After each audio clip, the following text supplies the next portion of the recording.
Hello and welcome to Tips and Tricks. I'm Debbie Nelson, and I am delighted to be joined today by one of our members of our consultant collaborative, someone that I bet a lot of you know. Charles Weathers is here with me today. So hello, Charles. Hey, Debbie. How are you doing? I'm well. How are you today? Great. And I wanted you to just take a moment or two to tell us a little bit about the Weathers Group. I believe you've been around maybe since 2003 at this point. That's it, Debbie. Great math there. April 3rd of 2003 was when we were incorporated. So this year we celebrated our 18th birthday, if my math is correct. Great. And so tell me, what is your practice all about? Bottom line, we are management consultants and we specialize in organizational performance and behavior. At the end of the day, the Weathers Group really prides itself on being able to come in and help an organization assess where they are, figure out where they want to be, and create a path to get there. And whether that path is through strategy development, leadership development, or relationship development within a team, we have tools and techniques and resources to help you get there. Well, so let's talk a little more about your relationship development. One of the questions that I see, well, I hear a lot, and I myself wonder about is how in an organization, how do we find a space in our organization to really have authentic conversations? Because I don't think you can have a relationship without authentic conversations.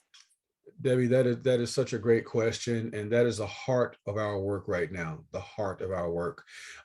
Whether we are talking about the development of a strategic plan, looking at doing some corporate development or leadership development for first-line supervisors, whatever you do in your organization, diversity, equity, inclusion, and belonging, there's a common thread that runs through all of that: conversations. You do nothing without conversations. You cannot explore an opportunity. You cannot solve a problem. You cannot take advantage or leverage a resource without at some point having a conversation. So we believe that connected conversations, that's what we call them, this deep dialogue is at the heart of everything an organization does. And leaders, we as leaders and team members must be willing and able to engage in those conversations if we're going to advance the mission of the organization. Wow. Well, these connected conversations are so important. Do you have some tips about doing that? Absolutely, absolutely. So first of all, let me give you a definition. I think this really helps to frame everything. When we talk about dialogue or connected conversation, we're talking about a meaningful and mutually beneficial exchange that increases understanding and strengthens the relationship. So think about that for a second, right? This meaningful and mutually beneficial exchange that increases understanding and strengthens the relationship. Oftentimes we go into conversations or dialogue with, Debbie, I came to say this, I've got something to say, or you're going to agree with me, or I'm going to get my point across. We want to turn that upside down for a second. Forget agreement for a second. And this might sound controversial, but here's the deal. I think agreement is overrated, Debbie. I think there are some things that Debbie and Charles are never going to agree on. Just never. It's never going to happen.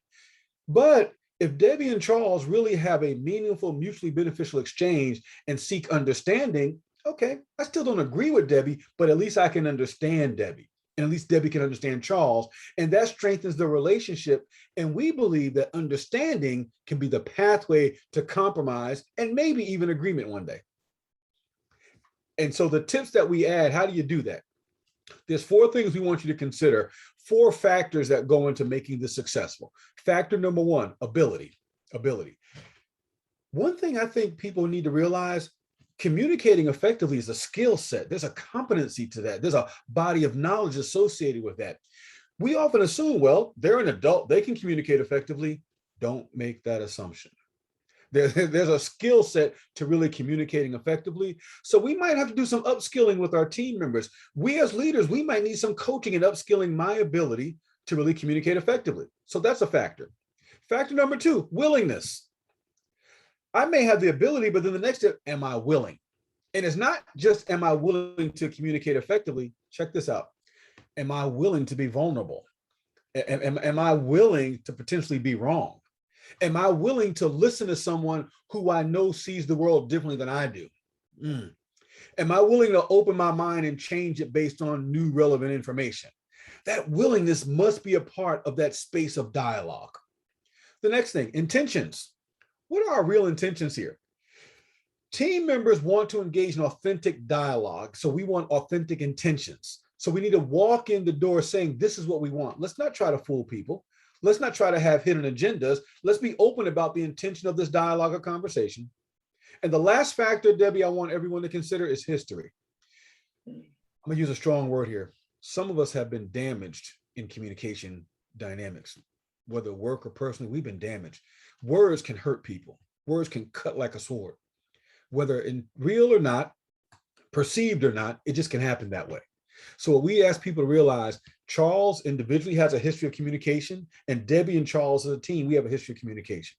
And sometimes that history comes into play. There's words that activate or agitate something in us. What's our individual history and what's our collective history, and how do we build on that? How do we look at that, and how do we consider that?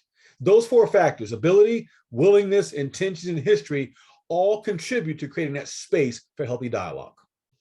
Wow, that is so helpful. And what a great way to frame it. I like that. And it really gets to the root of it and how we go forward. So thank you so much for your time today, Charles. We always appreciate it. And thank you for leading our Carolina Leadership Seminars. We enjoy working with you on that and in so many other ways. We're going to give you Charles's information today so you can get in touch with him, his email and his business information, so that if you have questions or you'd like to consult with Charles, we hope you'll do that. And Charles, thank you so much for all that you do for our sector. You are an amazing resource for us in South Carolina and well beyond. So thank you so much, Charles. Thank you, Debbie. I appreciate all you do and all together as he does to strengthen the sector in this state. Great work. Thank you. Great. And we'll see you all later on Tips and Trips. Thank you very much. Bye-bye.